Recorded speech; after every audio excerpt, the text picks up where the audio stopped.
Hello दोस्तों, स्वागत है आप सभी का हमारे इस यूट्यूब चैनल। दोस्तों आज हम देखेंगे BA third year foundation course भाषा और संस्कृति के प्रश्न जो कि पेपर में काफ़ी ज़्यादा पूछे जाते हैं। देखेंगे उन्हीं प्रश्नों को जो कि पेपर में आ सकते हैं। तो दोस्तों हमारा पहला प्रश्न है, सबसे पुराना साहित्य है। तो सबसे पुराना साहित्य क्या है? तो सबसे पुराना साहित्य है वेद। प्रश्न क्रमांक 2 है, महात्मा गांधी को आत्मकथा लिखने की प्रेरणा किसने दी? तो इसका राइट आंसर हो जाएगा स्वामी आनंद। प्रश्न क्रमांक 3 है, वेद का शाब्दिक अर्थ है। तो इसका राइट आंसर हो जाएगा महत ज्ञान। प्रश्न क्रमांक 4 है, वेदांत किसे कहते हैं? तो वेदांत किसे कहते हैं? तो दोस्तों इसका राइट आंसर हो जाएगा उपनिषदों को है जो है वेदांत कहते हैं। दोस्तों प्रश्न क्रमांक 5 है, हिंदी की लिपि का क्या नाम है? तो इसका राइट आंसर हो जाएगा देवनागरी लिपि। प्रश्न क्रमांक 6 है, उषा प्रियवदा का जन्म हुआ तो कब हुआ था? वो हुआ था 1924 को। प्रश्न क्रमांक 7 है, भवानी प्रसाद मिश्र किस धारा के कवि हैं? जो भवानी प्रसाद मिश्र हैं वह किस धारा के कवि हैं? तो इसका राइट आंसर हो जाएगा नई कविता एवं प्रयोगवादी। प्रश्न क्रमांक 8 है, वापसी रचना किस विधा से संबंधित है? जो वापसी की रचना है वह किस विधा से संबंधित है? तो इसका राइट आंसर हो जाएगा कहानी। प्रश्न क्रमांक 9 है, भवानी प्रसाद मिश्र का जन्म कहाँ हुआ? जो भवानी प्रसाद मिश्र का जन्म कहाँ हुआ था? होशंगाबाद में हुआ था। प्रश्न क्रमांक 10 है, गजाधर बाबू किस रचना का पात्र हैं? जो गजाधर बाबू हैं वह किस रचना का पात्र है? तो इसका राइट आंसर हो जाएगा वापसी। प्रश्न क्रमांक 11 है, भवानी प्रसाद मिश्र का जन्म वर्ष है।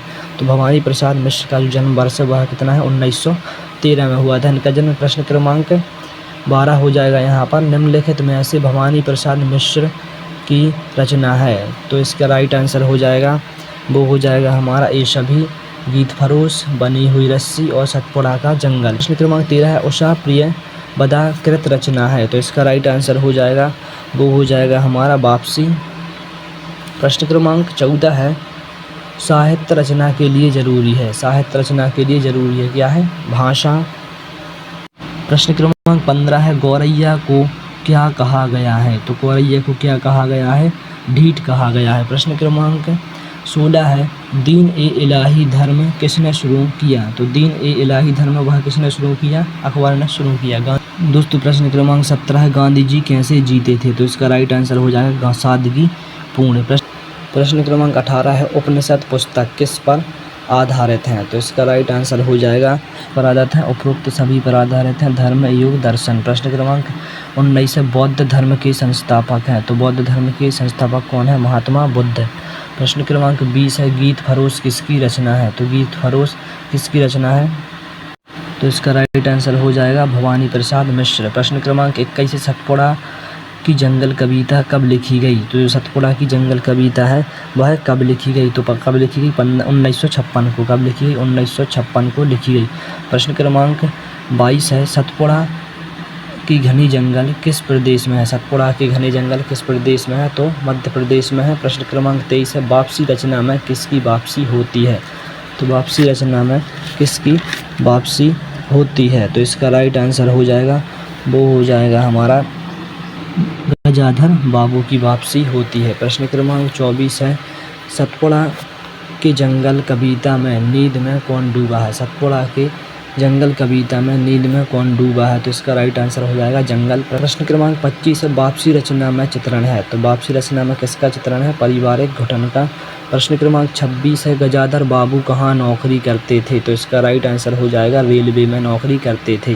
प्रश्न क्रमांक 27 है, स्वामी विवेकानंद के गुरु थे। तो जो स्वामी विवेकानंद के गुरु थे वो कौन थे? रामकृष्ण परमहंस थे। प्रश्न क्रमांक 28 है, राष्ट्रीय युवा दिवस है। तो राष्ट्रीय युवा दिवस कब मनाया जाता है? यानी कि राष्ट्रीय युवा दिवस कब मनाया जाता है? कब मनाया जाता है? 12 जनवरी को मनाया जाता है। प्रश्न क्रमांक 29 है, आंगन का पंछी रचना साहित्य की कौन सी विधा है?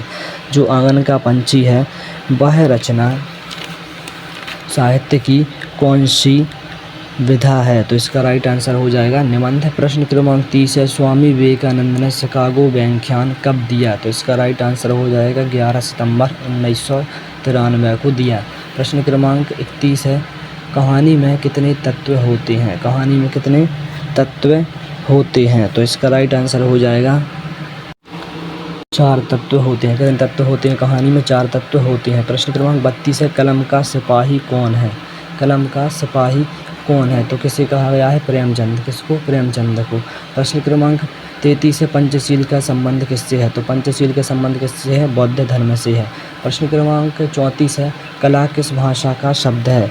जो कला है वह किस भाषा का शब्द है? तो इसका राइट आंसर हो जाएगा, वो हो जाएगा संस्कृत। प्रश्न क्रमांक 35 है, वैदिक साहित्य का भाग है। जो वैदिक साहित्य है वह किसका भाग है? तो वैदिक साहित्य का भाग है, मतलब कि ये सभी संहिता, उपनिषद, वेदांग और ये सभी। तो इसका राइट आंसर हो जाएगा ये सभी। प्रश्न क्रमांक 36 है, आंगन का पंछी रचना के रचयिता हैं। आंगन का पंछी रचना के रचयिता हैं। तो इसका राइट आंसर हो जाएगा, वो हो जाएगा हमारा विद्यानिवास मिश्र। प्रश्न क्रमांक 37 है, स्वामी विवेकानंद की विश्व धर्म संसद में कहाँ भाषण दिया था? तो शिकागो में।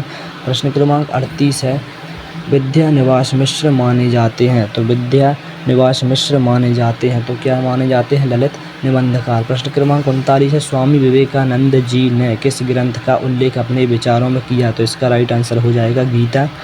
प्रश्न क्रमांक 40 है, मसीही धर्म में क्या महत्वपूर्ण है? तो मसीही धर्म में क्या महत्वपूर्ण है? तो इसका राइट आंसर हो जाएगा, वो हो जाएगा हमारा नैतिकता। प्रश्न क्रमांक 41 है, स्वामी विवेकानंद द्वारा स्थापित मठ का नाम है। तो इसका राइट आंसर हो जाएगा बेलूर मठ। प्रश्न क्रमांक 42 है, आंगन का पंछी रचना कौन सी भाषा में लिखी गई? जो आंगन की पंछी रचना है वह कौन सी भाषा में लिखी गई? तो इसका राइट आंसर हो जाएगा हिंदी में लिखी। कौन सी भाषा में? हिंदी में लिखी। आंगन में कौन सा पौधा उगाया जाता है? तो आंगन में कौन सा पौधा उगाया जाता है? तो इसका राइट आंसर हो जाएगा तुलसी का। प्रश्न क्रमांक 44 है, 12 जनवरी किस दिवस के रूप में मनाया जाता है? तो इसका राइट आंसर हो जाएगा राष्ट्रीय युवा दिवस के रूप में मनाया जाता है। प्रश्न क्रमांक 45 है, पारसियों का प्रमुख धर्म है। तो जो पारसियों का प्रमुख धर्म वह कौन सा है? जैन। प्रश्न क्रमांक 46 है, दुनिया में किस धर्म को मानने वाले सबसे अधिक हैं? तो इसका राइट आंसर हो जाएगा ईसाई धर्म को मानने वाले सबसे अधिक हैं।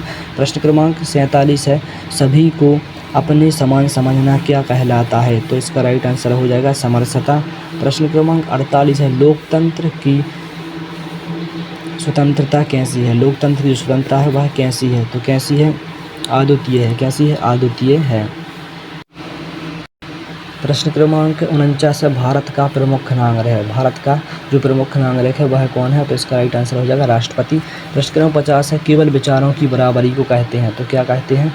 समरसता।